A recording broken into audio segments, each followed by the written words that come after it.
yung native na baboy guys, oh. Yan, oh. Parang baboy ramo siya pero hindi siya baboy ramo. Native lang talaga siya. And yun, oh, ganda oh. Sarap daw yan, ano?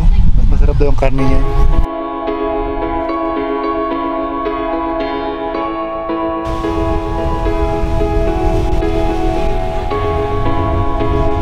So yun mga pamangkin, it's a beautiful morning here sa Barangay Kalinisan, sa bayan ng Nauhan, sa lalawigan ng Oriental Mindoro. Nandito pa rin kami sa bahay ng parents ko. And maraming baboy sa background. Ayun, piggery, malaking piggery. By the way, Ma'am Shiliv, today pupunta kami doon sa dagat, sa beach doon na Barangay Santa Cruz. Katabi lang dito, 5 minutes drive from here, o mga 2 minutes drive.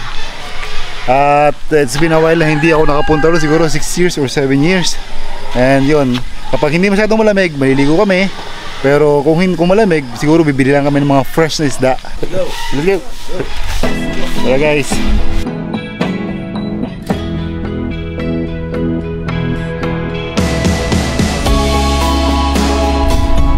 So after driving off 2 minutes only or 3 minutes, nandito na kami sa beach sa dagat. Unfortunately, medyo malakas ang hangin kaya may alon at saka malabo ang tubig ng dagat. Pero may nakita kong isang bangka na pumalaot pa rin kaya sinubukan kong bumili ng isda. Pumahagi na isang kilo! Wala na bibenta.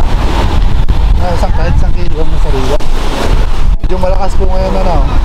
Dahil sa konti lang ng kanilang huli, pang ulam na lang sana. Pero dahil sa sobrang bait nga nila, nagbenta pa rin sa akin kahit kalahating kilo lang. At least meron akong fresh na isda galing sa dagat.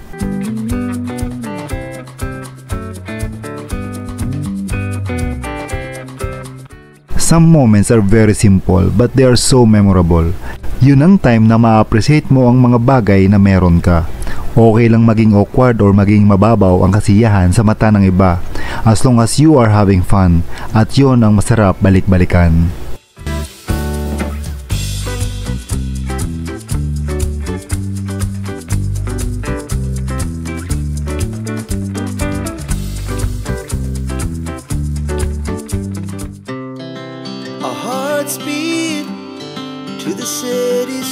At nung gabi ng same day na yun, pumunta kami sa bayan, sa plaza ng Nauhan, at na-amaze ako sa ganda ng kanilang mga pailaw. Simple lang ang lightings nila pero nakaka-relax talaga. Ito ang isa sa pinagmamalaki ng bayan ng Nauhan, which is ito nga yung hometown ko. Mga pamangkin, ang breakfast ng Gasco Farm today is napakasarap. Meron tayong konting mais, this one. Meron tayong bibingkang galapong kung tawagin, and of course ito ang highlight ng ating breakfast. And dito pa rin kami ngayon sa Barangay Kalinisan, Nauhan, Oriental Mindoro, and of course ang highlight ng breakfast yung bislad na biya. Yun yung daing na biya kung tawagin. Ang sarap ito guys. Alam mo yung malutong siya, tapos yung kanyang mga tinik hindi na matigas, so pag sinawsaw mo sa suka, ang sarap ng karne ito for sure. Biya na daing. Sarap. Busy-busy ang Ma'am Shiliv.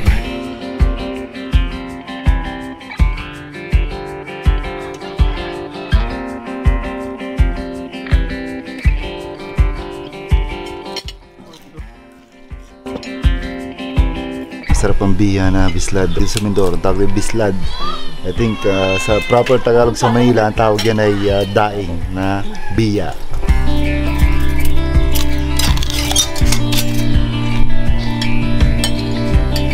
Siyempre may mga kasama ko ito habang kumakain itong mga to.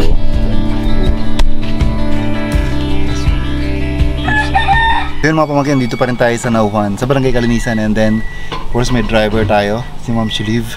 And maghahanap tayo ng mga kainan, maybe may lomian o may pansitan dito sa bayan ng Nauhan, or maybe a small coffee shop. Let's see, let's go. By the way, yung palabas to sa kalsada from sa bahay ng parents ko dito sa Kalinisan, sobrang yung maputik, yung what you call that, matigas ang lupa pagka mainit, and then batuhan, and then anyway, ito yun, tingnan nyo. The good thing is hindi na siya ngayon nag-uulan kaya konti na putik. So unfortunately, sarado yung mga coffee shop or mga what you call this, snack place dito, pero meron ditong banchetto or night market, sa yun nagmerienda na lang ang mga kiddos dito, ng mga fries. Siyempre bumili na tayo ng tinapay kasi ang pamilyang ito ay mahilig sa tinapay at kape at saka mga peanut butter. By the way, hanap tayo ng bibili ng ulam. So ito yung Nauhan, malapit tayo sa Nauhan Plaza. Ito yun, no? Anyway, let's go. Let's find some ulam.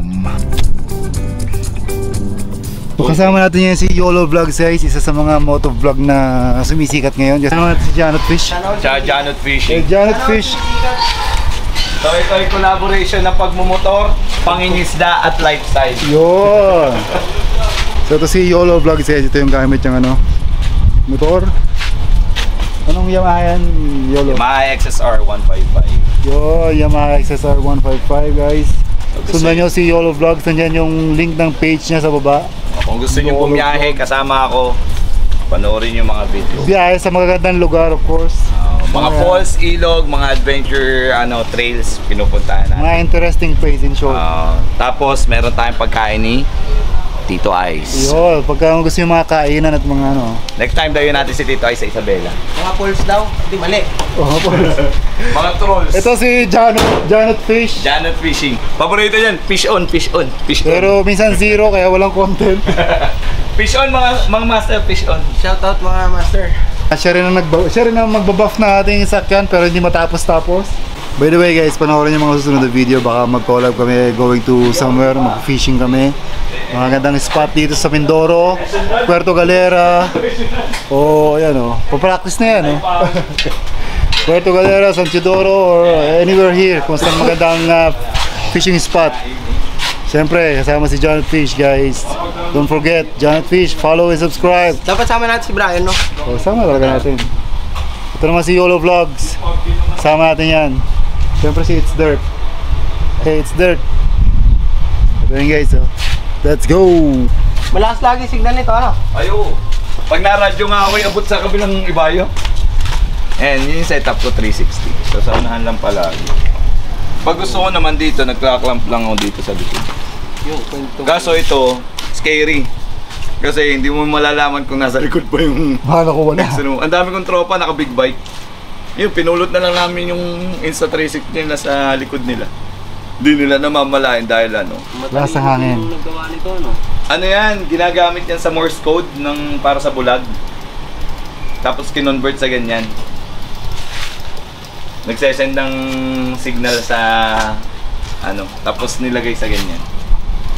Tugaling. 5 kilometers, 2 years. Abangan nyo yung motor ni Janot Fish. CF Moto. Sheesh! Bibili ito si Janot Fish ng 400cc. Hindi, 399 lang. Ever since naman nagmumotor to Hindi, 459 yata yun. Ang gano'n. Janot Fish, bibili yan ng 400cc para allowed sa expressway. Tapos ako mga pamangkin, magmo-motovlog na rin ako. Ang gagamitin ko ay Honda Wave. Uy, tapos Thai setup. Thai setup. So, yung maninipis ang gulong. Madami kang gas. Ayun nga, no? Teka na muna guys, nakalimutan. Kasosto ka sa petrol Hala, nagbiblink na nga. Nagbiblink na nga yung ating Para matapos ko na yan, sa mga pag-ano na tayo.